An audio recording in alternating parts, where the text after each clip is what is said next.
اشترك في القناة ليصلك كل جديد. أهلا بكم في الفيديو رقم 11 من سلسلة إعداد سيرفر كامل خطوة بخطوة. في الفيديو ده هنشرح السيز فيزمو. في الفيديو اللي فات احنا عملنا ترانسفير للفيزمو من السيرفر الأساسي للأديشنال. يعني احنا قلنا ان الكنترول بيبقى على السيرفر الأساسي، يعني الفيزمو بيبقى على السيرفر الأساسي. الفيزمو اللي هم 5 اوبريشن ماسترز، وهم اللي بيعملوا كنترول للاكتيف دايركتوري environment. فاحنا عملنا الترانسفير من السيرفر الاساسي للاديشنال، فالسيرفر الاساسي اتلغى خلاص والسيرفر الاديشنال بقي هو اللي واخد الكنترول. وقلنا بنعمل ده ليه؟ عشان لو السيرفر الاساسي فيه مشكلة وعايز اخرجه بره الخدمة، فانا بعمل ترانسفير للفيزمو للسيرفر الاديشنال، ويبقى السيرفر الاديشنال هو اللي شغال بعد كده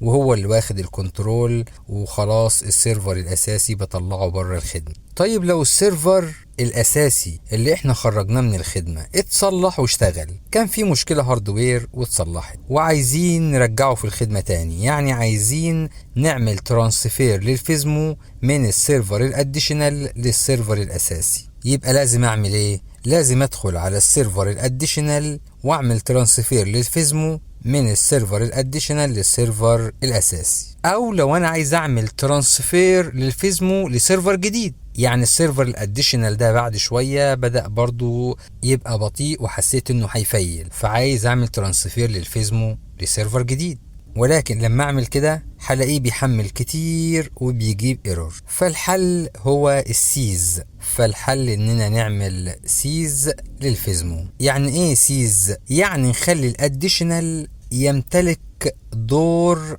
الترانسفير فيزمو، يعني اخليه يقدر ان هو يعمل الترانسفير للفيزمو. ازاي؟ الموضوع بسيط. بدخل على السي ام دي، بس بفتحها از ادمنستريتور وببدا اكتب الاوامر اللي قدامنا دي. هكتب الاول NTDSUTIL، وبعدين لو كتبت علامه تعجب هيقول لي ايه الاوامر اللي ممكن اكتبها هنا. فانا عايز اختار رولز، فهعمل كوبي وبيست للرولز، وبعدين برضو علامه تعجب، وبعدين كونكشنز، وبعدين كونكت تو سيرفر، وبكتب اسم السيرفر الاساسي اللي هو بره الخدمه، انا مسميه سيرفر، وبعدين كوايت. دول الفيزمو اللي هما ال5 اوبريشن ماسترز. هعمل كوبي وبيست لواحده واحده منهم بالشكل ده.